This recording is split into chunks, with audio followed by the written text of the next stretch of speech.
Hello friends, कैसे आप सब। Biology by M Nishad YouTube channel पर आप सभी का स्वागत है। आज हम इस वीडियो में डिस्कस करेंगे लिकोसुलेनिया एनिमल के बारे में, जो कि फाइलम पोरीफेरा से बिलोंग करता है। लिकोसुलेनिया एक प्रकार का स्पंज है और ये phylum Porifera, class Calcarea, order Homocoela के अंतर्गत आता है। जो लिकोसुलेनिया होता है ये सेसाइल होता है, कॉलोनियल होता है और माइराइन होता है। मीन्स ये सेसाइल होते हैं, मीन्स ये इरेक्ट होते हैं और इनमें ब्रांचिंग नहीं पाई जाती है। ये कॉलोनी में पाए जाते हैं, ग्रुप में पाए जाते हैं और ये समुद्री एनिमल हैं। इनकी बॉडी पर ढेर सारे पोर पाए जाते हैं और इन पोर को ऑस्टिया कहा जाता है। और बॉडी का जो सबसे ऊपर एक एग्जिस्ट पाया जाता है, जिसे एक और ओपनिंग होती है जिसे एग्जिस्ट कहते हैं, आस्कुलम होता है, जिनके द्वारा वाटर बॉडी से बाहर निकलता है, जबकि ऑस्टिया के जरिए वाटर बॉडी के अंदर स्पॉन्जोसेल में इंटर करता है। तो जो लिकोसुलेनिया है इनकी बॉडी इज सिलेंड्रिकल। लिकोसुलेनिया की बॉडी होती है वो सिलेंड्रिकल होती है और रेडियली एसिमेट्रिकल होते हैं। इनकी जो बॉडी है ये सिलेंड्रिकल होती है और रेडियली एसिमेट्रिकल होती है। ये मोस्ट इम्पॉर्टेंट है। और ये मोस्टली हम कह सकते हैं जो समुद्री जीव हैं ये सैलोअर या सैलो सी वाटर में पाए जाते हैं। नेक्स्ट है बॉडी वॉल डिप्लोब्लास्टिक। इनकी जो बॉडी वॉल होती है वो डिप्लोब्लास्टिक होती है, मीन्स 2 लेयर के जरिए बनी हुई होती है। जो आउटर लेयर होती है जिसे पिनेकोडर्म कहते हैं, जो इनर लेयर होती है जिसे कोइनोडर्म कहते हैं। जो पिनेकोडर्म होती है वो कोइनोसाइट के द्वारा बनी हुई होती है और जबकि जो कोइनोडर्म होती है वो कोइनोसाइट सेल के द्वारा बनी हुई होती है। कोइनोसाइट सेल को कॉलर सेल भी कहा जाता है। Outer and inner means pinacoderm और कोइनोडर्म के बीच में एक सेमी जिलेटिनस मैट्रिक्स फील्ड होता है जिसे मीजेनकाइम कहा जाता है। मीन्स आउटर और इनर लेयर के बीच में मीजेनकाइम फील्ड होता है और इसी मीजेनकाइम में अमीबोसाइट सेल्स पाई जाती हैं। जो अमीबोसाइट सेल्स होती हैं वे अमीबा लाइक स्ट्रक्चर रखती हैं, मीन्स अपना शेप साइज हमेशा चेंज करती रहती है, जिसकी वजह से इसे अमीबोसाइट सेल कहा जाता है। और ये ढेर सारी तरीके के सेल्स का फॉर्मेशन करती हैं। नेक्स्ट है बॉडी कैविटी इज स्पॉन्जोसेल। इनकी जो सेंट्रल बॉडी कैविटी होती है उसे स्पॉन्जोसेल कहा जाता है और इस स्पॉन्जोसेल को पैरागैस्ट्रिक कैविटी भी कहा जाता है। बीच में जो बाहर की तरफ से जो ओपनिंग होती है, छोटे छोटे पोर्स पाए जाते हैं जिन्हें ऑस्टिया कहा जाता है। यही ऑस्टिया अंदर की तरफ एक बड़ी कैविटी में ओपन होती है। वही बड़ी कैविटी जो होती है उसी को स्पॉन्जोसेल कहा जाता है और यही स्पॉन्जोसेल ऊपर की तरफ जो ओपनिंग होती है उसी को आस्कुलम कहा जाता है।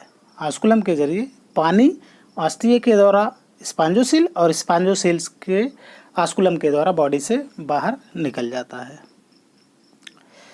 नेक्स्ट है spongocoel internally lined by choanocyte cells. जो स्पॉन्जोसेल होते हैं या जो उनकी बॉडी कैविटी होती है स्पॉन्जोसेल, ये अंदर की तरफ से कोइनोसाइट सेल के द्वारा इंटरनली लाइंड होती है। मीन्स अंदर की तरफ से जो इनकी लाइनिंग होती है वो कोइनोसाइट सेल के द्वारा होती है या कॉलर सेल के द्वारा होती है। कॉलर सेल जो होते हैं उनमें फ्लैजला पाए जाते हैं, फ्लैजलम पाया जाता है और यही फ्लैजलम इनमें लगातार बीटिंग चलती रहती है, बीटिंग होती रहती है, जिसकी वजह से ये वाटर फ्लोइंग या वाटर करंट को मेंटेन करते रहते हैं और इसी वजह से वाटर फ्लोइंग होती है। मीन्स बाहर से अंदर की तरफ वाटर एंटर करता है और अंदर से फिर बाहर की तरफ वाटर जाता है। नेक्स्ट है body wall has numerous minute pores, जिन्हें ऑस्टिया कहा जाता है। बॉडी वॉल पर ढेर सारे छोटे छिद्र पाए जाते हैं। इन छिद्र को ऑस्टिया कहा जाता है या माउथलेट्स कहा जाता है। ऑस्टिया या माउथलेट्स कहा जाता है और ये बाहर की तरफ एक एग्जिस्ट ओपनिंग होती है, एक पोर की ओपनिंग होती है ऊपर की तरफ लिकोसुलेनिया की बॉडी में, जिससे आस्कुलम कहा जाता है। नेक्स्ट है पोरोसाइट इज मॉडिफिकेशन ऑफ पिनेकोसाइट्स। जो पिनेकोसाइट होती हैं ये मॉडिफाइड हो करके पोरोसाइट सेल का फॉर्मेशन करती हैं। मीन्स पिनेकोसाइट के द्वारा पोरोसाइट का फॉर्मेशन होता है। नेक्स्ट है मेसेनकाइम कंटेन्स अमीबोसाइट। जैसा कि हमने पहले बताया कि जो आउटर एंड इनर लेयर होती है, मीन्स कोनोडर्म पिनेकोडर्म और कोनोडर्म के बीच में मेसेनकाइम पाया जाता है और इसी मेसेनकाइम में अमीबोसाइट्स पाई जाती है। अमीबोसाइट कई प्रकार की होती हैं, तो कुछ हमने मोस्ट इम्पॉर्टेंट अमीबोसाइट के बारे में हम डिस्कस करेंगे। तो आइए देखते हैं आर्क्यूसाइट सेल्स। जो आर्क्यूसाइट्स होती हैं ये टोटिपोटेंट होती हैं, मीन्स रिच इन आरएनए। इनमें आरएनए की मात्रा ज़्यादा पाई जाती है जिसकी वजह से टोटिपोटेंट होती हैं। और टोटिपोटेंट सेल्स ऐसी सेल्स होती हैं, हम कह सकते हैं कि जिनमें एक कैपेसिटी होती है कि वो अपने जैसे या जिस तरीके के भी सेल्स की रिक्वायरमेंट होती है उस तरीके के सेल्स का फॉर्मेशन कर देती हैं। तो ऐसी सेल्स को टोटिपोटेंट कहते हैं। तो जो इनमें जो आर्क्यूसाइट होती है वो टोटिपोटेंट होती है। ये स्पर्म एंड ओवा का भी फॉर्मेशन करती है ल्यूकोसिलोनिया में, या थिसोसाइट का भी फॉर्मेशन कर सकती है, मायोसाइट का, ट्रोफोसाइट का, ग्लैंड सेल्स का, स्क्लेरोब्लास्ट का, कैल्कोब्लास्ट का, इन सब का, क्रोमोसाइट का, इन सब का फॉर्मेशन कर देती है, जिसकी वजह से ये टोटिपोटेंट होती है। नेक्स्ट है थिसोसाइट सेल्स। जो थिसोसाइट्स होती हैं स्टोर रिजर्व फूड। जो थिसोसाइट सेल ल्यूकोसिलोनिया में पाई जाती है वे फूड मटेरियल को स्टोर करती हैं, रिजर्व फूड मटेरियल को स्टोर करती हैं। जबकि जो मायोसाइट होती हैं रेगुलेट वाटर एंटरिंग। ऑस्टिया के द्वारा जो पानी ल्यूकोसिलोनिया की बॉडी में इंटर करता है स्पॉन्जोसेल में, उस वाटर की एंटरिंग को ये मायोसाइट रेगुलेट करती हैं। तो मायोसाइट एक तरीके से स्पेंचर की तरह वर्क करती हैं, मीन्स ये ऑस्टिया के दोनों तरफ पाई जाती हैं और ये ऑस्टिया के ओपनिंग को और क्लोजनिंग को कंट्रोल करती हैं, जिसकी वजह से जितनी रिक्वायरमेंट होती है पानी की उतना इंटर करता है। नेक्स्ट है ट्रोफोसाइट्स। जो ट्रोफोसाइट सेल्स होती हैं सप्लाई न्यूट्रिएंट, ये न्यूट्रिएंट की सप्लाई करती हैं। नेक्स्ट है ल्यूकोसिलोनिया हैज 3 टाइप्स ऑफ स्पिक्यूल्स। ल्यूकोसिलोनिया में 3 प्रकार के स्पिक्यूल्स पाए जाते हैं। ये स्पिक्यूल्स हैं monaxon, tri radiated and tetra radiated. इनमें जो ल्यूकोसिलोनिया होता है 3 प्रकार के स्पिक्यूल्स पाए जाते हैं, monaxon, tri radiates and tetra radiates. और जो ये स्पिक्यूल्स होते हैं ये कैल्कोब्लास्ट के द्वारा बने हुए होते हैं। सके हमने बताया कि स्पिक्यूल्स आर सीक्रेटेड बाय कैल्कोब्लास्ट। जो स्पिक्यूल्स होते हैं ये कैल्कोब्लास्ट के द्वारा सीक्रेट होते हैं, मीन्स कैल्कोब्लास्ट के जरिए हम कह सकते हैं कि बने हुए होते हैं। कैल्कोब्लास्ट ही इन स्पिक्यूल्स का फॉर्मेशन करती है और ये स्पिक्यूल्स कैल्शियम कार्बोनेट के बने हुए होते हैं। जो इनके स्पिक्यूल्स होते हैं ल्यूकोसिलोनिया के, ये कैल्शियम कार्बोनेट के द्वारा बने हुए होते हैं और कैल्कोब्लास्ट के द्वारा ये सीक्रेट होते हैं, मीन्स कैल्कोब्लास्ट ही स्पिक्यूल्स का फॉर्मेशन करता है। नेक्स्ट है वाटर कैनाल सिस्टम। ल्यूकोसिलोनिया में जो वाटर कैनाल सिस्टम होता है ये एस्कॉन टाइप का होता है, ये मोस्ट इम्पॉर्टेंट है। ल्यूकोसिलोनिया में जो वाटर कैनाल सिस्टम होता है एस्कॉन टाइप का होता है। जो एस्कॉन टाइप का कैनाल सिस्टम होता है, वाटर कैनाल सिस्टम होता है, वो सबसे सिंपलेस्ट वाटर कैनाल सिस्टम माना जाता है या होता है। जबकि जो सबसे हार्डेस्ट वाटर कैनाल सिस्टम होता है वो ल्यूकॉन टाइप का वाटर कैनाल सिस्टम होता है। ल्यूकॉन टाइप का वाटर कैनाल सिस्टम सबसे कॉम्प्लिकेटेड वाटर कैनाल सिस्टम होता है, जबकि सबसे सिंपलेस्ट एस्कॉन टाइप का वाटर कैनाल सिस्टम होता है। नेक्स्ट है पैथ ऑफ वाटर करंट। ल्यूकोसिलोनिया में जो वाटर करेंट्स फ्लो होती है उसका पैथ होता है, ये डर्मलास्टिया के द्वारा इंटर करता है, गैस्ट्रोलास्टिया में पहुंचता है और गैस्ट्रोलास्टिया से स्पॉन्जोसेल और स्पॉन्जोसेल से आस्कुलम के द्वारा बॉडी से बाहर चला जाता है। या जनरली हम कह सकते हैं कि इनमें वाटर आस्टिया के द्वारा इंटर करता है, स्पॉन्जोसेल में पहुंचता है और स्पॉन्जोसेल से ऑस्कुलम के द्वारा बॉडी से बाहर निकल आता है। तो इस तरीके से वाटर की फ्लोइंग होती है, वाटर करंट फ्लो होता है ल्यूकोसिलोनिया की बॉडी के अंदर वाटर कैनाल सिस्टम में। तो इनका जो वाटर कैनाल सिस्टम होता है ये मोस्टली हेल्प करता है डाइजेशन में, रिप्रोडक्शन में, रिस्पायरेशन में, एक्सक्रीशन में, जिनकी वजह से ये बहुत ही महत्वपूर्ण सिस्टम होता है पोरीफेरा या ल्यूकोसिलोनिया की बॉडी के अंदर या जितने भी स्पंजेस होते हैं उन सब में। नेक्स्ट है न्यूट्रिशन। इनमें जो न्यूट्रिशन होता है वो होलोजोइक टाइप का होता है। मीन्स हम कह सकते हैं कि इनमें solid, semi solid like food material direct अस्थिय के द्वारा इनकी बॉडी के अंदर इंटर करते हैं और कोइनोसाइट सेल के द्वारा इनगल्प कर लिए जाते हैं या कैप्चर्ड कर लिए जाते हैं।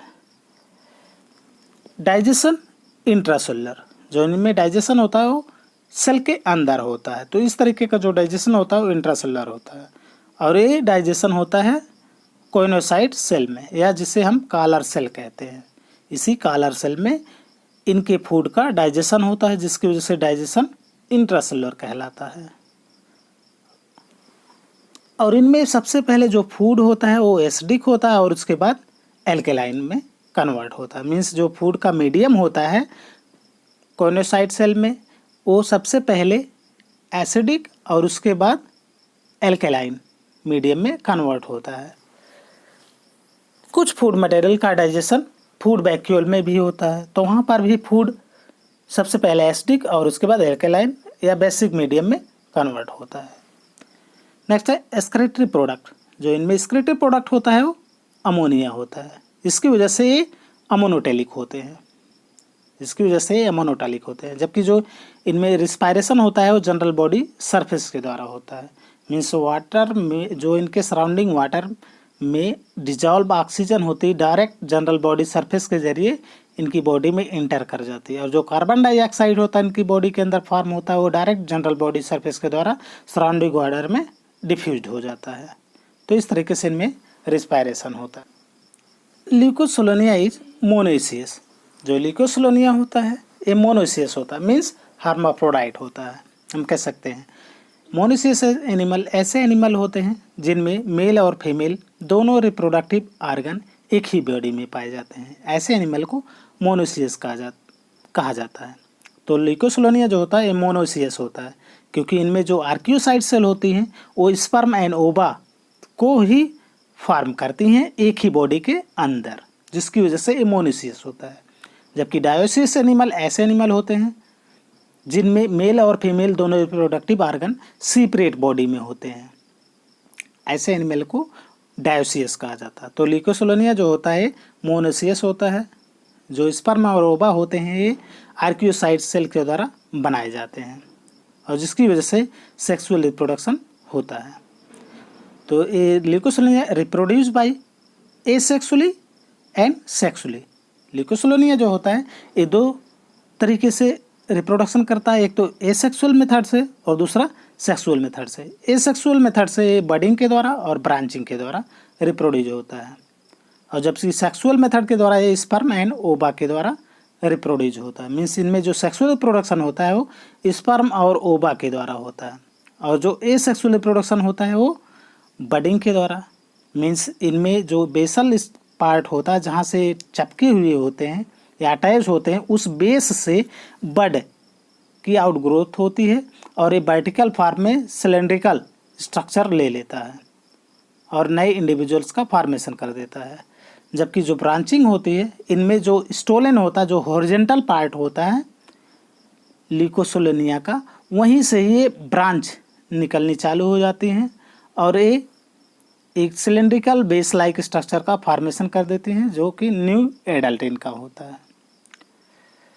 और इनमें सेक्सुअली रिप्रोडक्शन स्पर्म एंड ओवा ये आपस में फर्टिलाइज होते हैं बॉडी के अंदर, जिसकी वजह से जो फर्टिलाइजेशन होता है वो इंटरनल होता है।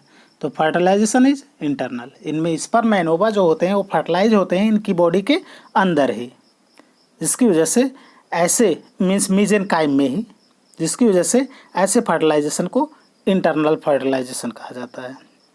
फर्टिलाइजेशन के बाद जाइगोट का फॉर्मेशन होता है और ये जाइगोट फिर इसके बाद जाइगोट में क्लीवेज की प्रक्रिया स्टार्ट होती है। तो इनमें जो क्लीवेज होता है वो होलोप्लास्टिक होता है और इक्वल क्लीवेज होता है। इनमें जो फर्स्ट क्लीवेज होता है जाइगोट में होलोप्लास्टिक और इक्वल। होलोप्लास्टिक क्लीवेज ऐसा क्लीवेज होता है जिसमें जाइगोट 2 भागों में डिवाइड होता है, ऐसे क्लीवेज को होलोब्लास्टिक कहा जाता है। और इक्वल मीन्स 2 सेम साइज के सेल का फॉर्मेशन होता है। जो सेम साइज के सेल का फॉर्मेशन होता है तो ऐसे क्लीवेज को holoblastic equal cleavage means zygote 2 भागों में बंटता है, उसे होलोब्लास्टिक, और 2 बराबर साइज के सेल्स का फॉर्मेशन होता है तो इक्वल क्लीवेज होता है। इनका जो हालोब्लास्टुला होता है ल्यूकोस्लोनिया का, उसे सीलोब्लास्टुला कहा जाता है। ये मोस्ट इम्पॉर्टेंट है। ल्यूकोस्लोनिया का जो हालोब्लास्टुला होता है उसे सीलोब्लास्टुला कहा जाता है। और ये सीलोब्लास्टुला डेवलप होता है स्टीरियोगैस्टुला में, और स्टीरियोगैस्टुला फिर डेवलप होता है इनके लार्वल स्टेज में, जो कि इनका जो लार्वा होता है पैरेनकाइमुला लार्वा कहलाता है। ल्यूकोस्लोनिया का जो लार्वा होता है उसे पैरेनकाइमुला कहा जाता है। तो यही पैरेनकाइमुला में मेटामार्फोसिस होती है और फिर ये न्यू यंग वंस के रूप में डेवलप हो जाता है। तो जो न्यू यंग वंस इनका होता है, न्यू यंग स्टेज जो होता है उसे ओलियंथस कहा जाता है। जितने भी स्पंजेज होते हैं जो इनका यंग वंस या यंग स्टेज होता है उसे ओलियंथस स्टेज कहा जाता है। तो ओलियंथस स्टेज ये भी मोस्ट इम्पॉर्टेंट है, जो कि एग्जाम में पूछा जाता है। मीन्स सीलोब्लास्टुला ये कैसा ब्लास्टुला है, हालोब्लास्टुला या हालोब्लास्टुला कौन सा होता है, सीलोब्लास्टुला होता है। ल्यूकोस्लोनिया का लार्वा कौन सा होता है, पैरेनकाइमुला होता है। ओलियंथस स्टेज किस में पाई जाती है, ल्यूकोस्लोनिया में पाई जाती है। और यंग स्टेज ल्यूकोस्लोनिया साइकान या स्पंज का क्या होता है, ओलियंथस होता है। तो इस तरीके से आज की वीडियो में हमने ल्यूकोस्लोनिया से कुछ मोस्ट इम्पॉर्टेंट पॉइंट्स के बारे में डिस्कशन किया। अगर डिस्कशन आपको अच्छा लगा तो प्लीज़ वीडियो को लाइक करें, शेयर करें और चैनल को सब्सक्राइब करना ना भूलें। और वीडियो को अंत तक देखने के लिए आपका बहुत बहुत धन्यवाद।